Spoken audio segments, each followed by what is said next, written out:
auxílio de emergência de R$ 600 para os trabalhadores informais. Lembrando que essa ajuda foi aprovada há uma semana pelo Congresso e já está sancionada pelo presidente Jair Bolsonaro. Nós vamos voltar a Brasília, desta vez para falar com a Giovana Teles. Giovana, boa noite. Nem sei quantas vezes eu já te perguntei sobre esse assunto, mas o fato é que o governo tinha prometido um cronograma de pagamentos para esta segunda-feira e não saiu. Boa noite, Renata. Boa noite a todos. Pois é, nada de calendário ainda, Renata. Agora há uma expectativa que essas datas saiam nesta terça-feira. O ministro da Cidadania, Onyx Lorenzoni, tinha dito pela manhã em entrevista à Rádio Gaúcha que a ideia era iniciar o pagamento do auxílio emergencial amanhã, mas já não vai mais. O pagamento começaria pelos autônomos e informais que estão no cadastro único. Pelos cálculos do governo, além desse grupo, há cerca de 20 milhões de autônomos e informais que não estão no cadastro. Para eles foi anunciado que teriam que usar um aplicativo ou um número de telefone para passar as informações e ter direito ao auxílio de R$ 600 por 3 meses. Nada saiu do papel ainda e já vamos terminando a primeira semana de abril. Para lembrar, para ter direito ao benefício, é preciso que a renda seja de até meio salário mínimo por pessoa na família ou até 3 salários mínimos de renda familiar total. Mulher chefe de família vai receber R$ 1.200. Quem já tem o Bolsa Família vai ficar com o que for mais vantajoso, o Bolsa Família ou essa ajuda. O pagamento dessas famílias começa no dia 16 de abril. Economistas como Ricardo Henriques, que ajudou na criação do Bolsa Família, criticam a demora. Eu acho que a gente está vivendo um momento que temos burocracia demais, visão humanista de menos, sobram pessoas batendo cabeça e falta sentido de urgência. Nós deveríamos estar usando imediatamente o cadastro único. Todas as pessoas que estão no Bolsa Família já deveriam ter recebido recursos. As pessoas que estão no cadastro único e não estão no Bolsa Família já poderiam estar em processo de recebimento de recursos. E um novo cadastramento para as pessoas que estão entrando na situação de pobreza, são informais. Isso deveria estar em marcha e já com efetividade. Giovana, do lado das medidas que atingem empresas, a coisa começou a andar um pouco. Isso, Renata, para as empresas sim. Já foram registrados mais de 7 mil acordos entre patrões e empregados para redução de jornada e de salário e também suspensão do contrato. Saiu hoje uma liminar do ministro Ricardo Lewandowski, do STF, sobre isso. Ele determinou que os acordos individuais de suspensão ou redução só vão valer depois de um posicionamento dos sindicatos e que, se os sindicatos não se manifestarem em 10 dias, será entendido que dão aval às negociações individuais. A redução pode ser de 25%, 50% ou 70% da carga de trabalho e de salário. O governo vai complementar por 3 meses os salários baseado num cálculo de parte do seguro-desemprego a que o trabalhador teria direito.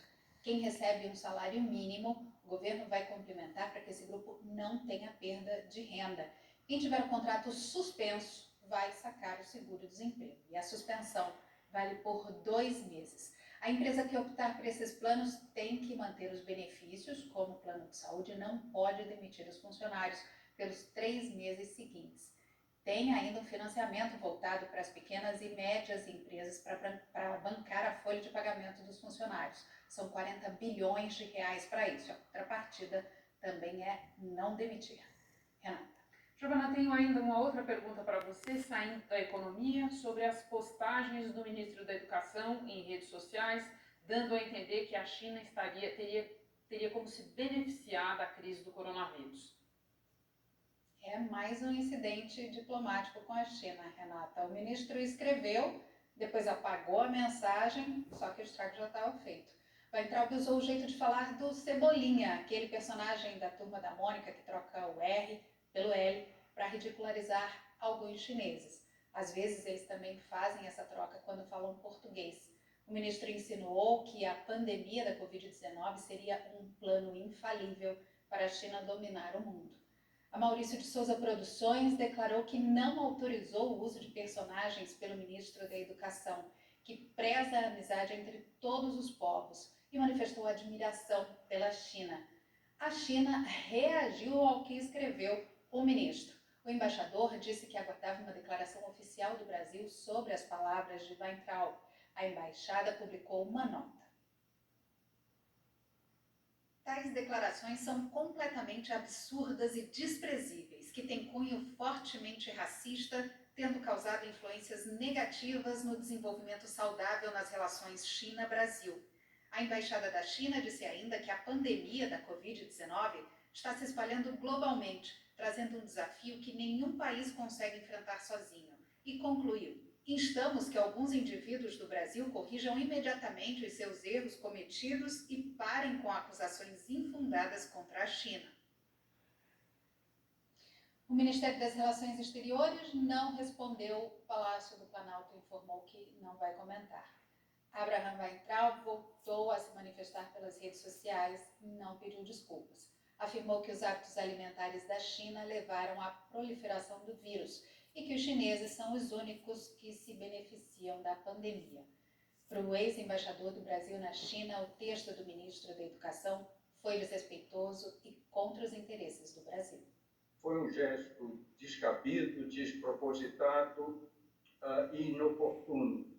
Eu diria que agora é hora de que o Itamaraty entre em cena e faça algum gesto, não um gesto de humilhação, mas um gesto digno de procurar passar por cima, dar alguma satisfação ao lado chinês a propósito das infelizes declarações do ministro da Educação. Só para recordar, no mês passado, quem fez uma postagem responsabilizando o governo chinês pela pandemia do coronavírus foi o deputado Eduardo Bolsonaro. A China exigiu desculpas e houve, na época, uma mobilização para isso, inclusive por parte do Congresso. Renata. Obrigada, Giovana. O fechamento de fábricas por causa da pandemia já afeta fortemente a indústria automotiva. No fim do mês passado, o setor teve uma queda de quase 90% nas atividades. Um setor inteiro parado. São 63 fábricas fechadas de norte a sul do país. O mercado que vivia o melhor momento desde 2015 e expectativa de crescimento para esse ano levou um tombo gigantesco em março. As vendas e a produção de carros vinham crescendo no início de março, mas na segunda quinzena, com o avanço da pandemia, as vendas despencaram quase 90% e a produção de carros no país caiu mais de 20% no mês passado em relação a março de 2019. São mais de 120 mil funcionários no Brasil inteiro, a maior parte em férias coletivas. O Cristiano é um deles. Se diz aliviado por estar em casa agora, mas também se preocupa. Não tinha outra alternativa para a empresa a não ser preservar o seu quadro de funcionários. Né? Nós temos um acordo onde a empresa pode vir a chamar o sindicato para rever algumas coisas. Então, a gente fica apreensivo, sim. O presidente da Anfávia, Associação Nacional dos Fabricantes de Veículos, cobrou hoje medidas mais eficientes do governo para ajudar o setor na retomada da economia e na manutenção dos empregos. As montadoras, os fornecedores e os concessionários estão com muita dificuldade de acessar linhas e também acessar linhas com custo aceitável. O governo precisa criar algum mecanismo de tomar parte do risco, criar outros mecanismos, enfim, que promovam a liquidez na ponta final. Isso não pode continuar, porque pode causar consequências muito graves para toda a economia, inclusive geração